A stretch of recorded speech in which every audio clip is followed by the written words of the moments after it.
I just want to say thank you so much. My name's Dustin. If I haven't had the pleasure of meeting you, I'm so sorry that I haven't yet. My wife and I are the current stewards of Redpoint. I want to give really quick a huge shout out to our staff. A huge thank you to the community. Redpoint wouldn't be here if it weren't for all of you. So I'm a filmmaker from Portland and been collaborating with my partner in climb, Jeff. And we've been doing this since, 2018, I think, about 6 years. And we're going to show you 3 films tonight. So again, thank you all for coming tonight, especially thank to Dustin for hosting this event. And I know Alan wants to say a couple of words. Redpoint has been around for 40 years.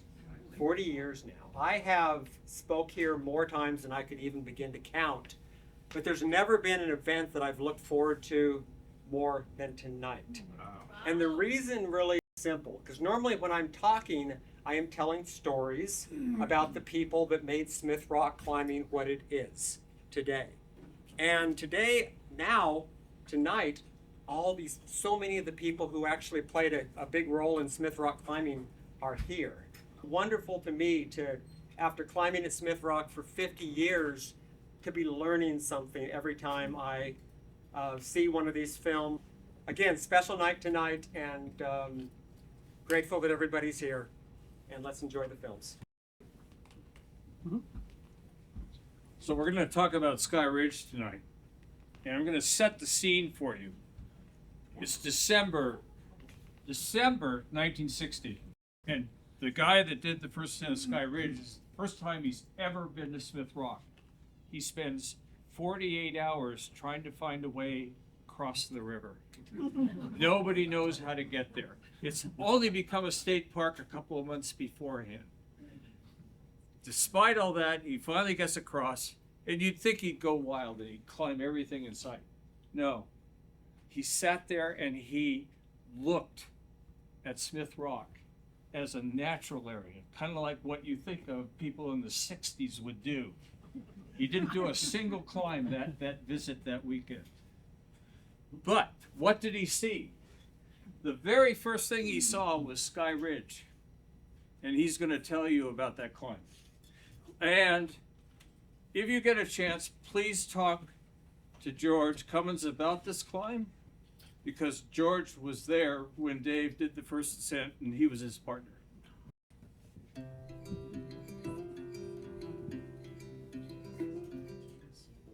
I wanted to climb it so badly that even though I thought it was probably cheating, I figured the only way to do it was to pre-place protection on a rappel. Years before sport climbing arrived at Smith Rock, Sky Ridge became the first climb, perhaps in North America, where before the climb was begun, it was planned as a top-down climb, and all the bolts were placed on rappel before the climb was led. The climbers were Dave Jensen and George Cummings.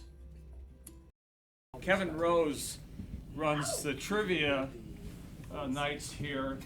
So he inspired me to post something on Facebook about the first 511 in Oregon. I just want to acknowledge that he is the master of the trivia, and he got the question right that I thought was right. But in doing this video, I discovered that I was completely wrong, and that 511 happened a lot sooner than I thought, which you will find out by watching the video. Oh, and I'd like to acknowledge Chris Jones over here, who's the one that sort of educated me about some of these climbs, and you'll see him in the video.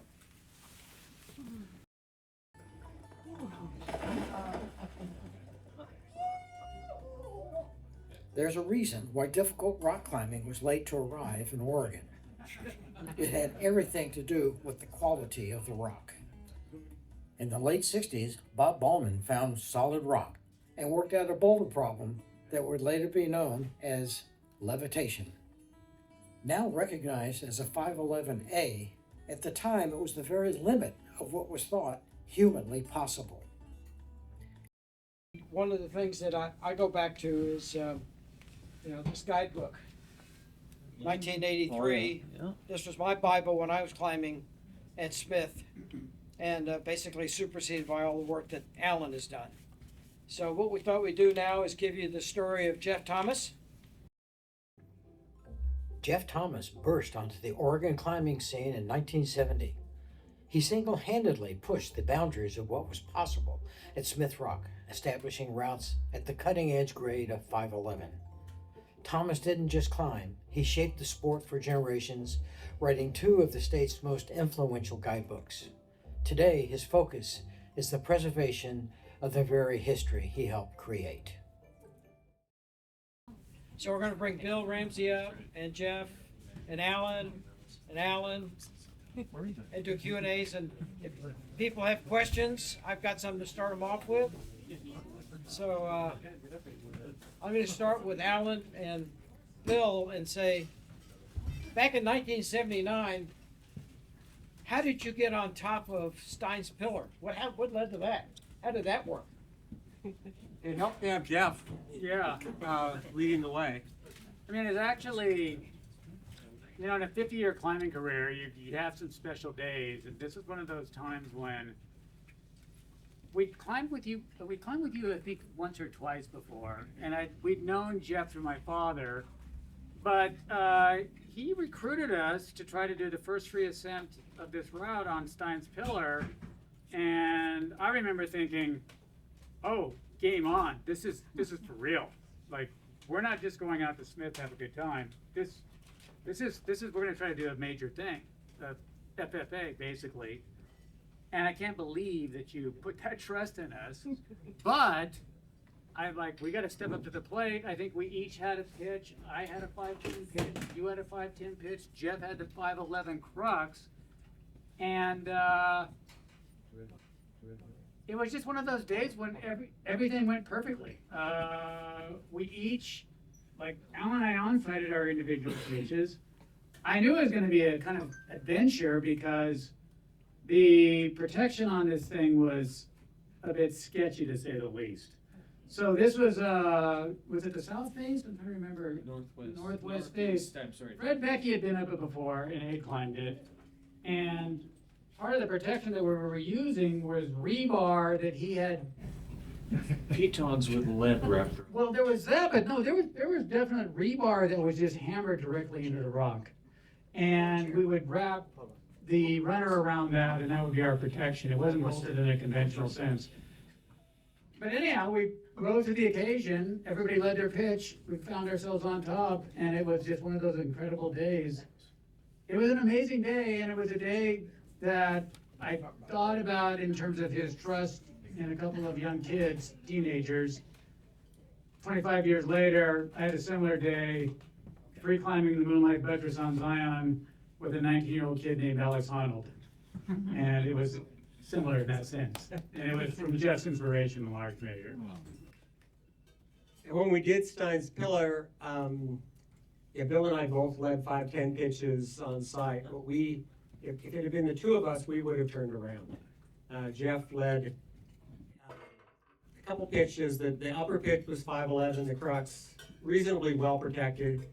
But the pitch, I think the third pitch, was this really scary traverse with gear that was, Fred Becky had put it in, like Jeff was saying. It wasn't really what we consider bolts. They were just pieces of metal hammered into the rock. I would have backed off for sure. It wasn't safe. But Jeff, he really should have backed off. That wasn't Jeff's way. For me, when I was climbing, if I was in some situation where the gear wasn't good, I was uncomfortable, I would start thinking, okay, how can I down climb? How can I get out of this bad situation? And for Jeff, it was always kind of safety lie above. So he would always just go for it. And that was something, a trademark of Jeff's, I saw many times when I climbed with him, just very confident, but in situations where he would be like, he's gonna take a horrible fall, but he never did. So again, it was just a fantastic memory. Thank you. So I was going to go to Chris next. So Chris is known for his bouldering accomplishments. And I wanted to know, Chris, what was it like bouldering with Jeff and that kind of environment? I remember in the summer of 1979, Jeff and I, it was a really pleasant day we spent at Smith Rock. I took him around to some of the boulders that I'd been bouldering on. And we ended up at the end of the day in the old climbers camp. And there was a route that I was kind of proud of doing. And Jeff got on it and ended up doing it, almost all of it, without his hands. So that was very impressive. But yeah, no, we had many very good days. And it'll be great to share it with people here up on the panel here, and with Jeff in particular as well. In case anybody doesn't know, and Chris would never own up to this because he's so modest, but if you were to pick the 3 best boulders in North America in 1981, 82, Chris was one of them. And some of his routes that are now rated V13, V14, he was calling V9, V10. So that's how good he was. That's a bit of a stretch. All right, Alan I Kennedy. actually think that if you were to pick the best boulder in the U.S. in the 1980s, the number 1 boulder, I think Chris would be on that very short list. Yeah. He was exceptional. Chris was so strong, he would be strong today. Like he would be considered a strong boulder even today when people are doing V17s. The climbs we did back in the 80s, the routes I did, they wouldn't be considered that hard anymore. But Chris was so far ahead of his time. It was insane. And you can tell when you saw that second video on 511, that was classic Chris. He wasn't using his feet. Okay, Alan Kearney, for you. You did a lot of wilderness climbing. Yeah, I What's actually that? grew up in Oregon, and I first climbed all the Oregon Cascades as a teenager, mostly with Mazzones. But then I wanted to kind of leave the group and head off on my own, start climbing harder things. And I was here at Smith Rock in the early 70s, I think 71 climbing. Jeff has done his research and he knows I was here long before that, just scrambling around as the top. 1956. Okay, we'll leave that alone. And so, but in the early 70s, I got really interested in climbing more, and I really wanted to climb more striking peaks that were harder. And I watched Jeff put up some of these first really hard routes in the early 70s and late 70s. And I was incredibly impressed at his dedication and efficiency. And I thought, you know, if I got to be a better rock climber, I could climb faster in the mountains, in the big mountains. And so it was inspiring. Okay, opening up to the floor. Questions? Will? Jeff, it was just a footnote in the film, but you and Dean climbing the Salafay. I wonder if you could share the story about the fall that he took on the head wall. It's an upsized version, but I'd love to hear that. So, I don't know if all of you are familiar with the head wall in the South A, but it's pretty much the last couple of pitches at the very top, close to 3,000 feet. It's overhung. There's 2 leads. And by that time, we had run out of the right kind of pitons. You're supposed to use about an inch and a quarter, and we only had 2 of them. So Dean had the second lead. He was forced to leapfrog. And in trying to do it fast, he didn't quite place the next piton as solid as it should have been, and he took a 60-foot fall. And I still carry the scar from that fall, right here. But rather than crying or whimpering or weirding out, he just went right back up the rope and finished it. So that was my partner, Dean Fro. Thank you for the question. Other questions? Jeff, the first time I got to see you or meet you, I think was 78 or 79. I was a teenager that was kind of going off the rails and probably wouldn't be in the penitentiary.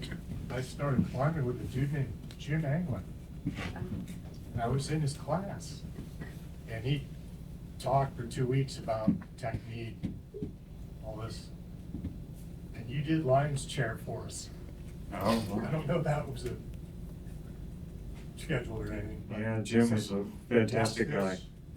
What do you miss most about Jim Anglin? His, I missed his exploratory attitude. Other than Tom Bowman, I would say that Jim did more first ascents in the old Cascades than almost anybody I know. Yeah, and I miss that exploratory, and the happiness that he had just climbing. Jeff, how did you end up protecting shoes on that Cruxy overhung thing? Did you protect it or not? We ended up protecting it, and it's so funny that you should mention that climb, because the person that we talked about in the third 511 video, Dale Young, he was the one that finally figured out, oh, you can slot a nut halfway across. And that was the key to the whole thing. It was that guy that did the first really true 511 in Oregon. Oh, cool. Yeah. And I wish, I'm just going to appeal to the audience tonight.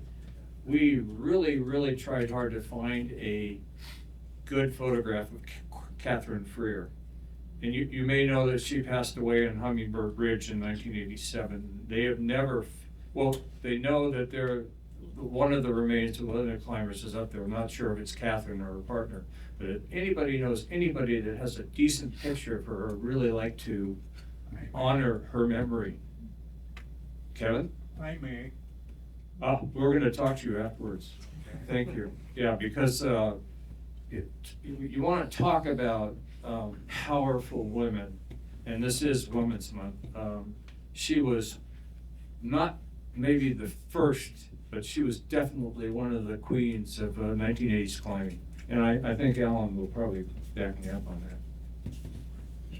I kind of taking a more macro look at this. When you look out at this room and you look at the generations of climbers that are sitting in here today, I would love to hear from a few of you of,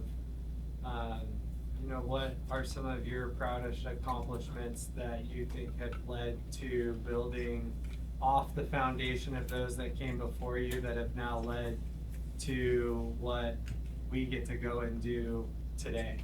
Well, I'll just say that for Alan and me, Jeff was a real mentor. And he was somebody we looked up to.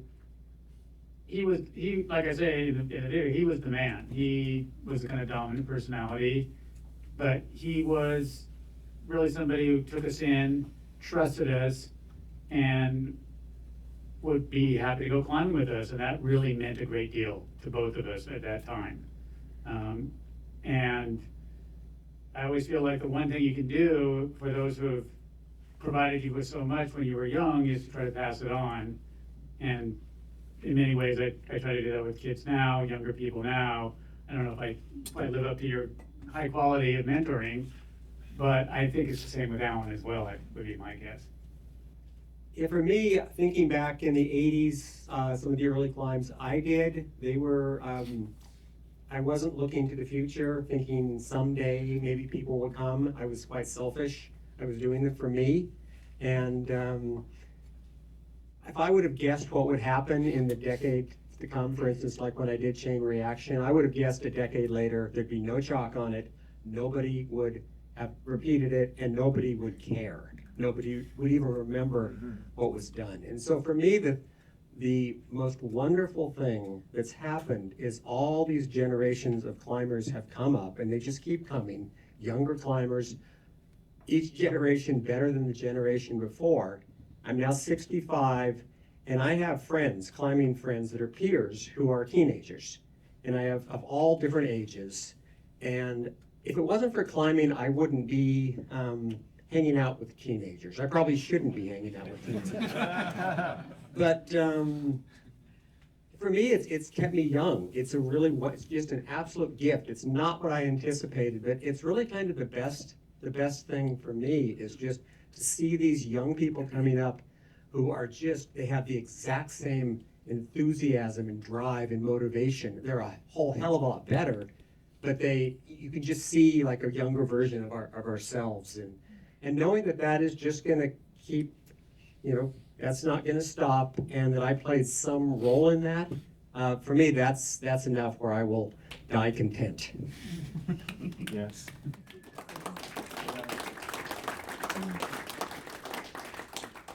Any more? Again, Yeah, one for Bill. Hey, so I heard you're like the most senior dude to do a really hard route. What is the Fountain of Youth? Yeah, that's a good question. I Yeah, keep we asking wanna know. myself that. I am kind of shocked myself. I mean, part of it's just being pissed off at turning 65. And so sort of as an act of defiance, I'm like, okay, I'm gonna do 4 hard routes this year. 2 514s and 2 13Ds. And it's knock on wood, basically. I don't know quite what it is. But it's a lot of what Alan's talking about. I'm climbing with a group of young people in places where I just love hanging out with them. And they're inspiring. I come, Honnold's up there, Sequus is up there, there's Kid Tyler Thompson I've been climbing with.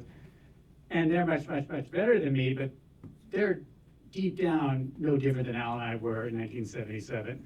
They love this activity. They love this sport. And I 100% can relate with them. And so I can't believe I'm getting to have this much fun still. And it is fun. And that's the key, it seems to me, is to just really have the fun.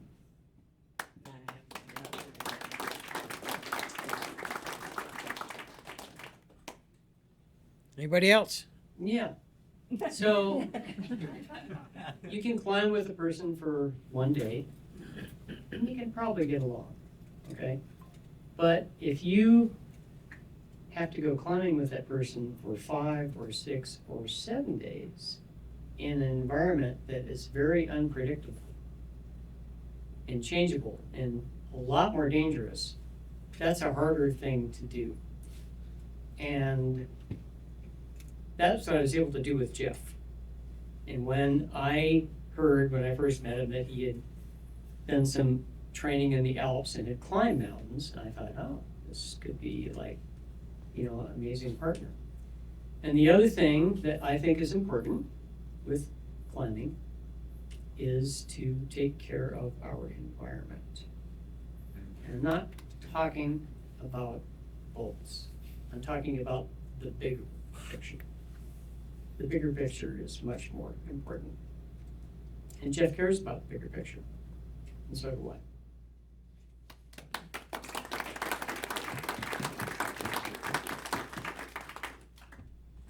I could talk about a lot of different people, but I wanted to finish with what I haven't done a video on it yet, and I may not ever do it, but this is my favorite story ever that I've ever heard. And how many people here don't know what three-finger jack is? So everybody in this room knows what three-finger jack is. So in 1948, the Oregon Agricultural College. So in 1948, they decided to host their icebreaker to get people interested in their mountain club. And they advertised heavily, and over 50 people signed up for the climb.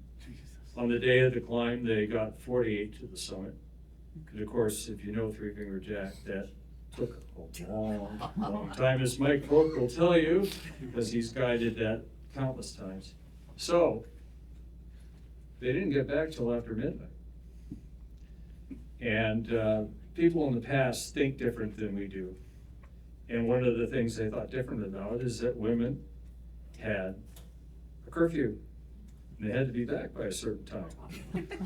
So at 6 o'clock the following morning, the Dean of Women's Students called up the president of the Oregon State, the Oregon Agricultural College Mountain Club and said, and I quote, and you won't believe that she said this, but who is this guy, Three Finger Jack, and what was he doing with my ring?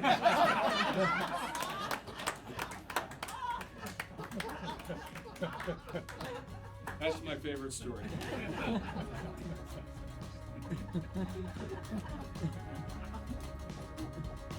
Okay, if there's no more questions, I think you all have a postcard. There are more. If you don't have one, I've got more. This is the website that Jeff and I have been working on. There's 8 or 9 videos out there now, including Ranger, the Canine Alpinist, and the Mount Hood Lookout, and the Hen in the Menagerie with Pat Callis. And the videos you saw tonight will be posted next week for everybody to get access to. So thank you for coming out. Thank you, Ned. Thank you.